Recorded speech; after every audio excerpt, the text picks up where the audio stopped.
Welcome back dito sa channel natin. Andito tayo ngayon sa may Commonwealth, Quezon City. Marami tayong mga viewers ang nag-request. Update naman daw sa ginagawang mga stations ng MRT7. Dadaanan lang natin itong ibang mga stations. Ito na ang latest na progress sa University Avenue Station. Dito lang yan sa may Philcoa, papasok ng UP.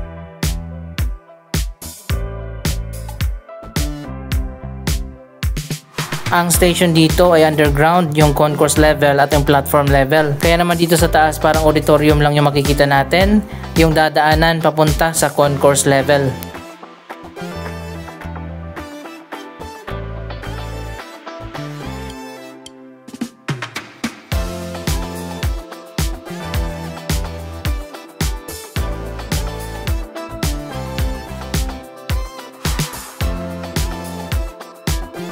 Mabuti na lang talaga at maluwag itong Commonwealth Avenue. Ilang lanes din dito sa gitna ng Commonwealth ang kinuha ng linya ng MRT7. Pero makikita nyo naman sobrang luwag pa rin.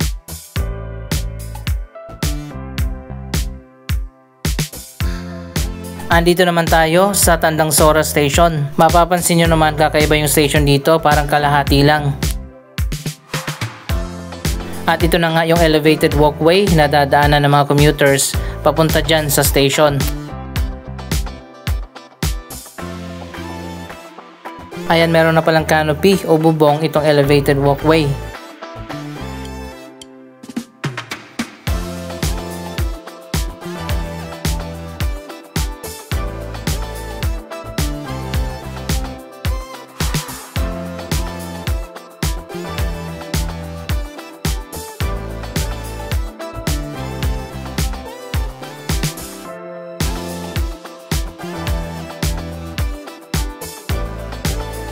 Mapapansin din natin na halos kaparehas lang din ang design, ang ilang bahagi ng ruta ng MRT7 sa ruta naman ng MRT3.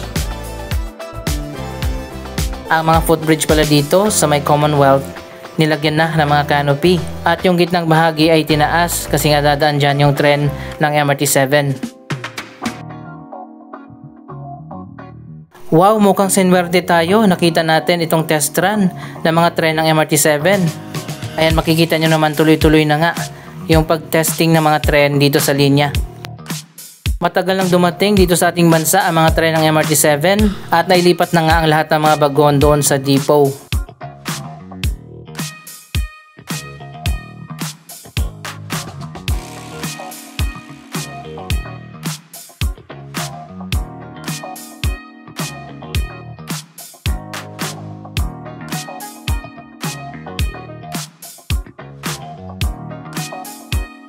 Ang EEI ang gumagawa ng MRT7 na siya rin gumawa ng MRT3 kaya parang may similarity ang ilang bahagi ng MRT3 at MRT7.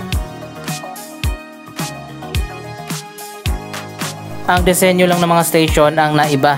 Parang nag-backward yung design ng MRT7, imbis na maging moderno, naging ganito na.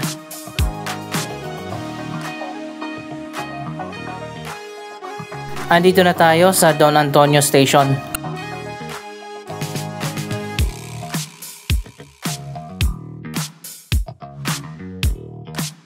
Isa pang pinagtataka natin para saan itong open space dito sa gitna ng station.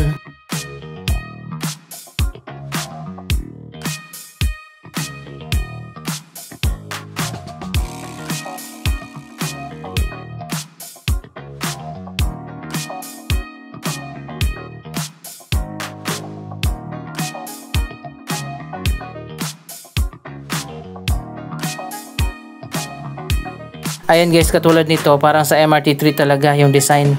May bahagi ng ruta na elevated pero covered. At meron naman dito sa unahan na elevated pero open.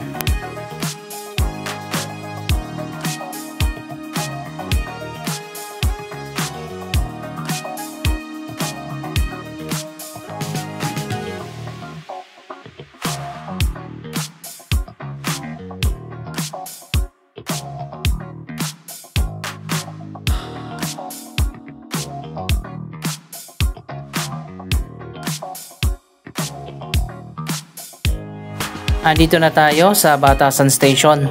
Malapit na raw matapos ang station na ito. Again, ito na naman ang tanong natin, para saan itong open space? Lalagyan pa ba yan ng floor at anong purpose?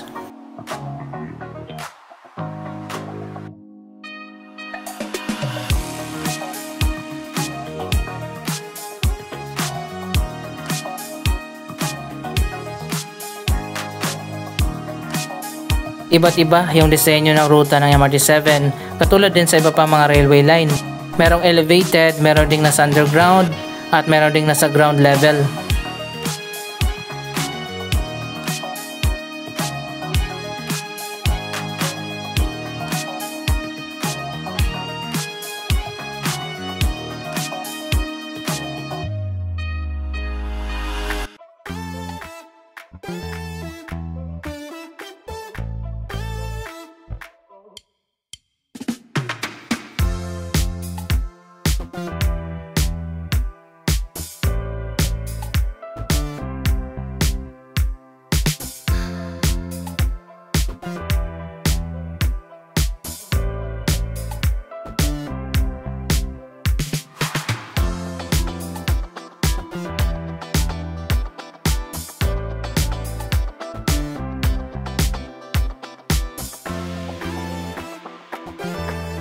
Ayan, pagdating naman dito, nasa ground level na ulit yung linya.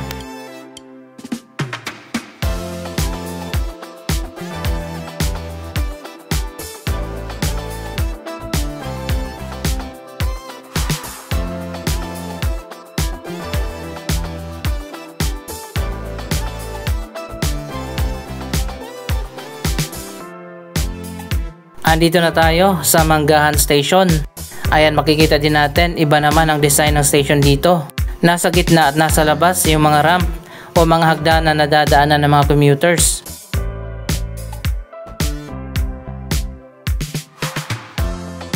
Ngayon pa lang ipapakita na natin para malaman nyo at hindi na kayo magulat kapag naging operational ng MRT7.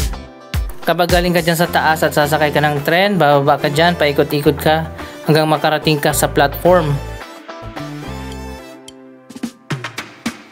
Ang design kasi ng Manggahan Station, nasa taas yung concourse level at nasa below the ground yung platform level. Isipin nyo na lang parang Buendia Station ng MRT3. Pero ang kaibahan nga lang, dito ka sa ramp dadaan.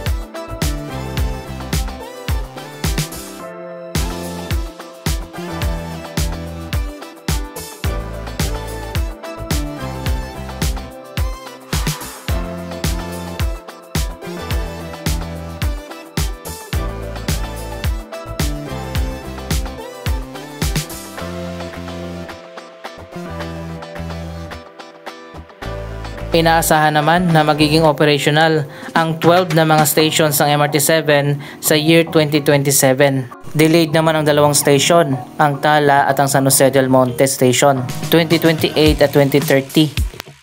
Ang Manggahan Station ay dito sa tapat ng Barangay Hall ng Commonwealth.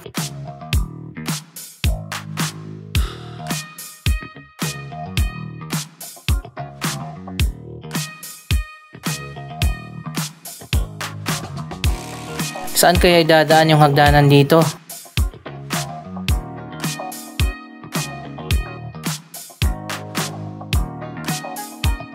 Again, katulad din sa iba pang mga station, meron ditong open space sa gitna.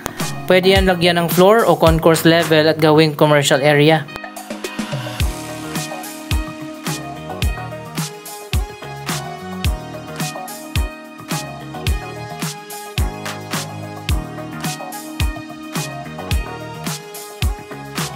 Sobrang lawak pa naman at sobrang haba ng mga station ng MRT7.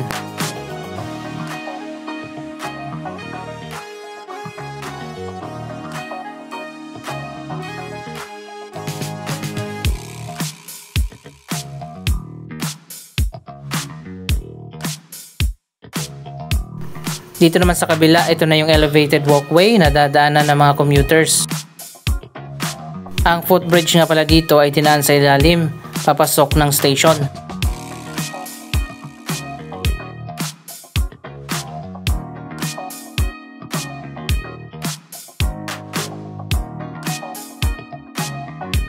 Ayan guys, ganito yung platform level ng Manggahan Station, nasa baba.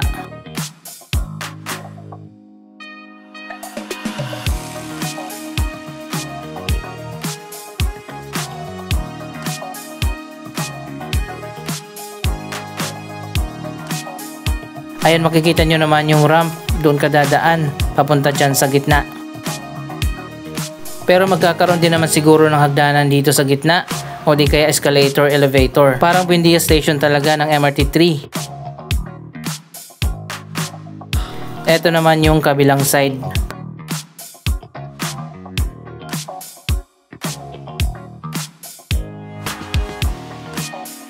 Dito naman tayo sa kabila ng station. Ayan, makikita nyo naman.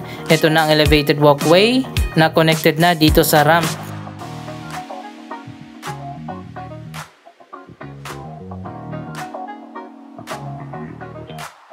Wala ba talagang escalator o di kaya elevator?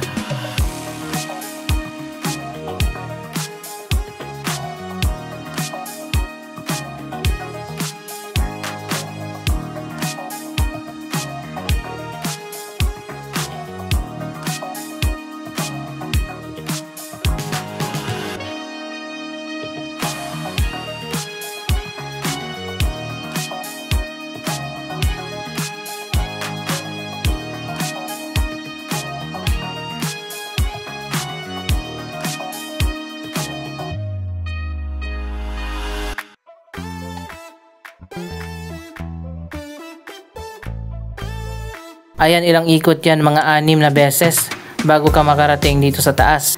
Sana kahit elevator man lang magkaroon.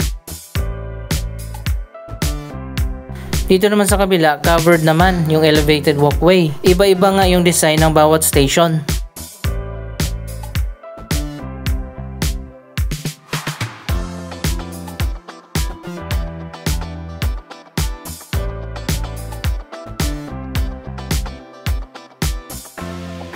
Parang hindi commuter friendly ang MRT7 ngayon pa lang. Anyway, malalaman natin yan kapag naging operational na.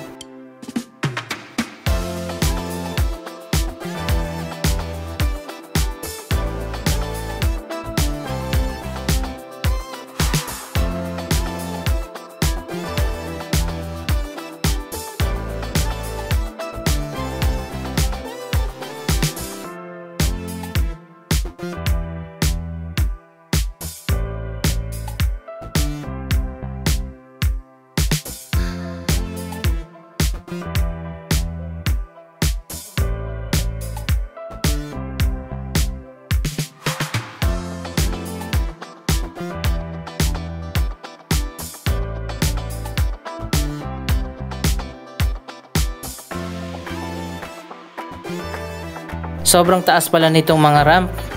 Ang iniisip ko nga, best case scenario, baka walkalator yung gagamitin nila, yung ginagamit sa supermarket. Pero ang worst case scenario, yan na talaga. Walang elevator o di kaya escalator.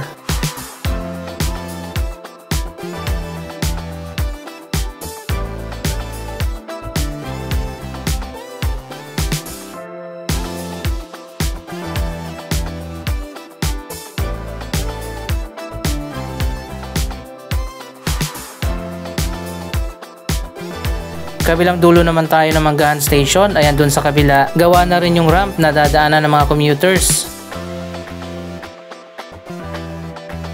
Wala na yung talipapa dyan, tinayuan na ng ramp.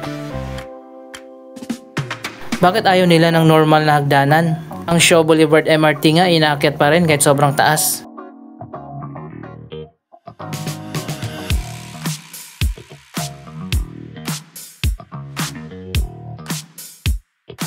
Anyway, wala naman tayong magagawa kung downgraded ang design ng MRT7. Abangan na lang natin kapag naging operational ito. Balik tayo dito sa University Avenue Station kung saan tayo nagsimula. Dalawa lang yung underground station dito tsaka yung sa Circle. Karamihan ng mga station ay elevated.